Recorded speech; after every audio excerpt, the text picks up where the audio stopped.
Olá, vocês! Você já se perguntou como, por exemplo, um produto da Amazon é sugerido para você? Ou, por exemplo, como seus amigos são sugeridos no Facebook ou no Twitter? Pois é, hoje nós vamos falar de uma área bem interessante na área de Deep Learning, que é Deep Learning para grafos. A gente vai entender o que é grafo, né, que é uma representação que relaciona objetos, e algumas aplicações e ideias de Deep Learning para grafos. Por exemplo, quando você está usando lá o Facebook, por exemplo, provavelmente você já viu sugestões, por exemplo, de lugares onde o Facebook sugere lugares onde você trabalha, se você gostaria de completar o seu perfil com alguma informação, por exemplo, de cidade, e de onde o Facebook tira essas informações. Geralmente o Facebook ele se baseia em features ou características dos seus amigos na rede social para te sugerir essas questões. Tá certo? Então, existem algoritmos ou modelos de Deep Learning, você pode pensar assim, que o Facebook utiliza para sugerir para você determinadas informações. Outro exemplo é recomendações também, tá certo? Então, vamos supor que você comprou alguns produtos lá, né? E depois que você comprou esses produtos, algum site onde você comprou começa a te sugerir produtos similares ou produtos que talvez você tenha interesse. Então, essas formas de recomendação são baseadas no seu perfil, são baseadas nos tipos de produto.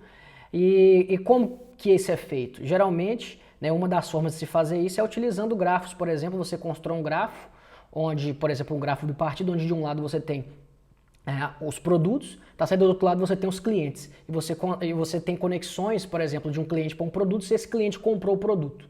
E aí você consegue ter algumas relações entre clientes e produtos e consegue sugerir novos produtos baseado nas compras dos clientes. Por exemplo, no Pinterest ou em alguma rede social, também você pode ter fotos, você posta uma foto lá e ele começa a te sugerir fotos similares, tá certo? Então você também consegue, utilizando grafos, usar algoritmos de Deep Learning ou modelos de Deep Learning para, dado determinada foto, você gostaria de sugerir ao usuário fotos que são parecidas, né? No caso, em alguma rede social de fotos. E também, e aí dessa forma, como eu disse, você constrói um grafo, onde de um lado você tem, por exemplo, uma foto que você postou, que você gostou, e a ideia é você ter um algoritmo que vá te sugerir coisas que são similares a, por exemplo, aos objetos daquela foto.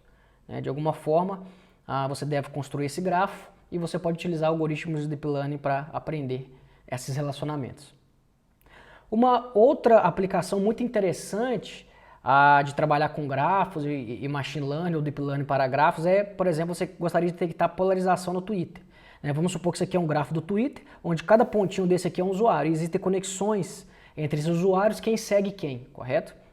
E a ideia aqui é que se você olhar a rede à esquerda aqui, né, do Twitter, você vai ver que ela está polarizada. Você vê que tem um cluster aqui, né, de usuários que são comuns a esse cluster, que estão bem conectados, e outro cluster aqui. Então, como detectar esse tipo de informação? Como você detectar se uma rede social, por exemplo, está polarizada ou não? Por outro lado, no seu lado direito aqui, você vai ver que aqui é uma rede que ela não está muito polarizada, ela está bem homogênea, se você ver aqui. Está todo mundo mais ou menos conectado junto, existe aqui, do lado de cá, aqui algumas pessoas mais conectadas, aqui também existem muitas pessoas seguindo uma pessoa aqui, mas no geral é uma rede social que não está tanto polarizada. Então, como detectar essas questões? A gente pode também utilizar modelos de Deep Learning para tratar esses problemas. Temos também um exemplo aqui, por exemplo, de fake news ou desinformação, onde você gostaria de detectar, por exemplo, páginas que têm alguma desinformação ou um conteúdo não correto, por exemplo, na Wikipedia. E como isso é feito? A gente tem um grafo da Wikipedia, né? Pensa como cada nó desse, cada bolinha dessa, como um artigo da Wikipedia, e você tem um link entre dois artigos se um linka o outro, né? Aí você tem uma aresta aqui. Então a ideia é que grafos que contêm artigos reais, eles têm uma estrutura diferente de grafos que contêm, por exemplo, desinformação. E como detectar isso? A gente pode utilizar modelos de Deep Learning para detectar esse tipo de comportamento e detectar páginas que são falsas ou com conteúdo não muito apropriado, vamos dizer. Então, e por que grafos? Por que a gente tem esses trabalhos, esses exemplos interessantes e por que a gente quer utilizar grafos nisso?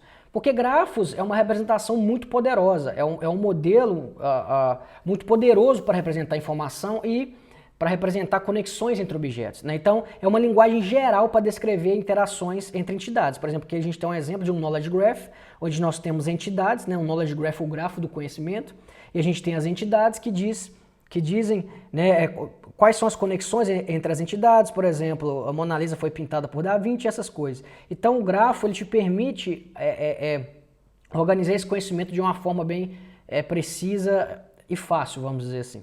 Então, por isso que eles são muito utilizados em diversos modelos de Deep Learning. Aqui alguns exemplos de grafos que são utilizados, né, para diversas áreas. Por exemplo, um grafo de eventos, onde você, por exemplo, tem um voo e existe toda uma cadeia de eventos que ocorrem com o voo, por exemplo.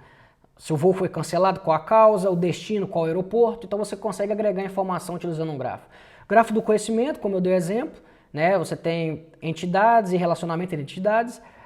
Moléculas, por exemplo, moléculas você pode ver elas como grafos também. E, por exemplo, você pode usar um modelo de Deep Learning para detectar determinadas características da molécula, por exemplo, vamos dizer. E grafos de cena. Grafos de cena são grafos onde você tem objetos de uma cena e existem conexões entre esses objetos, né? Vamos pensar assim de uma forma mais simples. E a ideia é que você consegue utilizar esses grafos para, por exemplo, predizer alguma informação numa imagem, por exemplo. Você gostaria de ver, por exemplo, se tem um carro, onde esse carro está, né, esse tipo de informação. Um outro exemplo muito interessante, que agora está muito em voga por causa, né, do Covid-19, é, por exemplo, grafos de espalhamento de doenças, né? Então você consegue, por exemplo, modelar, criar um grafo, por exemplo, com aeroportos, vamos supor, ou outra forma de entidade, e fazer conexões, por exemplo, o voo de um aeroporto a outro, e você, de posse desse grafo, vamos dizer, onde você tem essas informações, por exemplo, qual aeroporto conecta com qual aeroporto, você gostaria de estudar, por exemplo, o espalhamento de uma epidemia nesse grafo, por exemplo.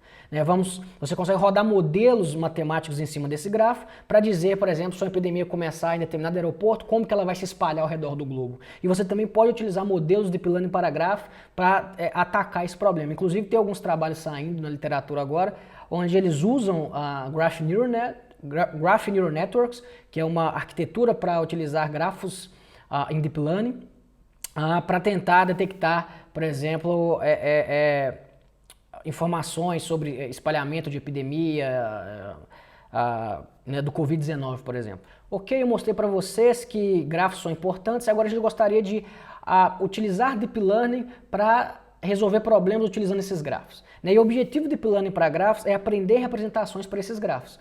Né? Porque, como vocês sabem, um algoritmo de Deep Learning ele precisa de representações, né? Por exemplo, vetores de números reais. Né? Quando eu falo representações, são vetores de números reais, ou matrizes, mas enfim, vamos falar que são vetores de números reais, e essas representações elas são utilizadas para, por exemplo, classificar, por exemplo, um nó nesse grafo, ou detectar um link entre dois nós, vamos dizer, dois objetos. Então a ideia de Deep Learning para grafo é aprender representação para esses grafos de alguma forma. Como é isso? Então aqui a gente tem um grafo, né? E você tem aqui os nós, um conectados nos outros, e a ideia de Deep Learning é você aprender representações de cada um desses nós para você utilizar essas representações para a sua tarefa. Por exemplo, classificar um determinado nó. Essa é a ideia. Então para cada nó desse você vai gerar uma representação de D dimensões, né? Que a gente chama de Feature Representation, né? Ou o embedding desse nó aqui.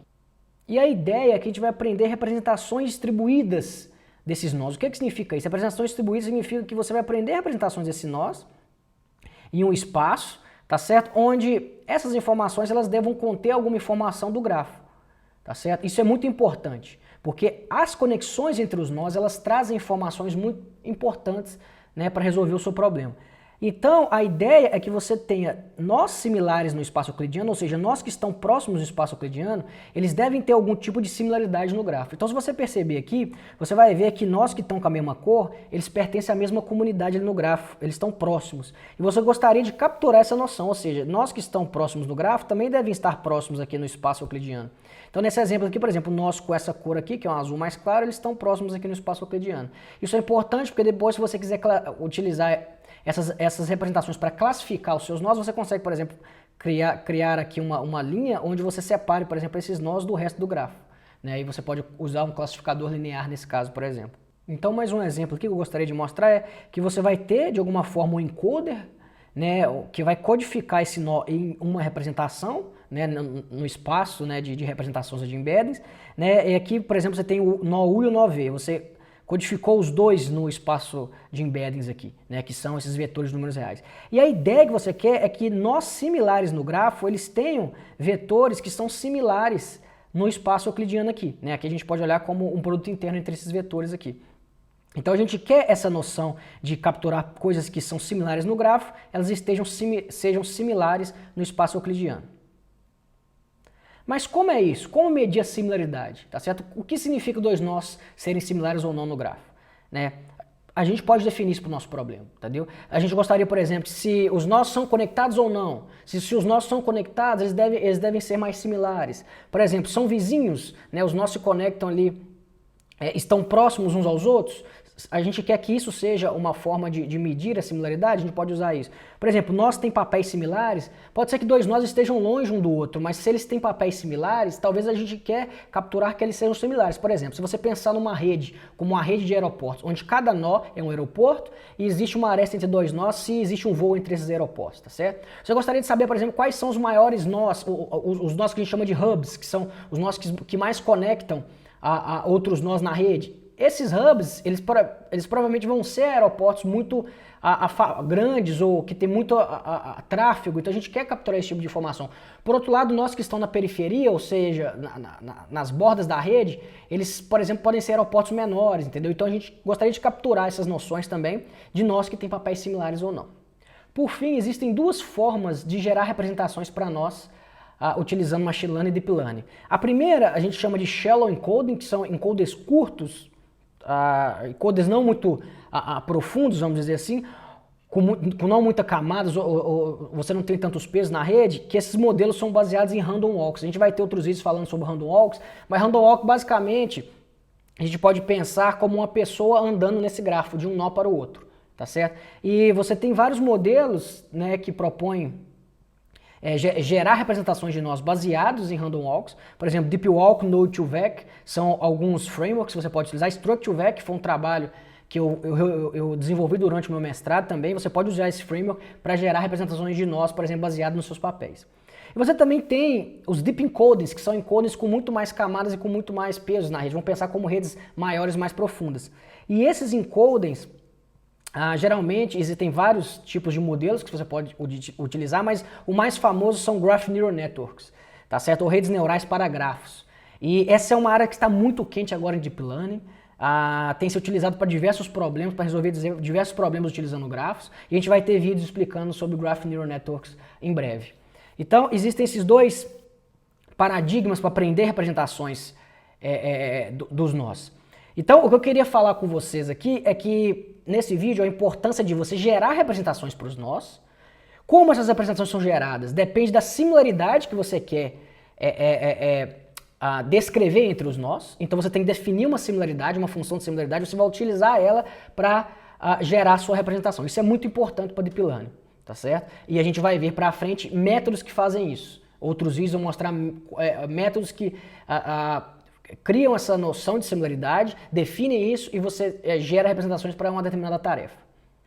Agora eu gostaria de mostrar um exemplo de grafo do conhecimento, tá certo? É um grafo que ele descreve fatos reais. Por exemplo, quando você digita uma pessoa no Google e aparece lá à sua direita ali um infobox com informações dessa pessoa, esse infobox foi gerado a partir de um knowledge graph, um grafo do conhecimento do Google, onde você tem esse grafo gigantesco com várias informações, por exemplo, entre entidades. E uma dessas entidades pode ser essa pessoa, tá certo? E aqui nesse caso, por exemplo, a gente vê que Stephen King é influenciado por J.K. Rowling, e, por exemplo, ele é um escritor de ficção científica, por exemplo, tá certo? E você quer, um exemplo muito interessante de Knowledge Graphs é que às vezes essas arestas elas são difíceis de serem geradas. Pensa lá no Google, e ele tem várias informações, né, que estão na internet, ele quer montar esse grafo. Como que ele monta esse grafo? Isso é um trabalho custoso. E uma das formas que as pessoas usam para completar esses grafos, né, para criar essas conexões entre essas entidades, é uma coisa chamada link prediction, ou predizer links no grafo. Por exemplo, aqui está faltando uma relação entre esse autor e, por exemplo, se ele é de ficção científica ou não é. Mas como Stephen King é um autor de ficção científica e ele é influenciado por esse cara aqui, provavelmente essa pessoa também é autor de ficção científica. Então você gostaria que tivesse um link entre esses dois aqui. Então, por exemplo, isso é uma aplicação de machine learning para gráficos. Por exemplo, você pode criar um modelo onde o seu modelo prediz, ok, esse cara aqui ele deve muito provavelmente ser um autor de ficção científica. Você pode usar isso para completar o seu gráfico para a sua aplicação. No caso, por exemplo, dando um exemplo do Google, ele pode utilizar isso para completar o infobox com mais informações, tá certo? Então nesse vídeo eu queria trazer isso para vocês, né, a intuição de que por que machine learning para gráficos é importante. Eu mostrei algumas aplicações que podem ser utilizadas. Em outros vídeos a gente vai mostrar também em mais detalhes alguns modelos, né, específicos para aprender representações para diferente downstream tasks, né, que são tarefas ali finais que você quer utilizar, que você quer aplicar o seu modelo utilizando o gráfico, tá certo? Se você gostou, deixa um joinha aí, se inscreva no canal, que é muito importante, e clica no sininho aí, né, para você receber aí as notificações de vídeos novos. Um grande abraço. Obrigado.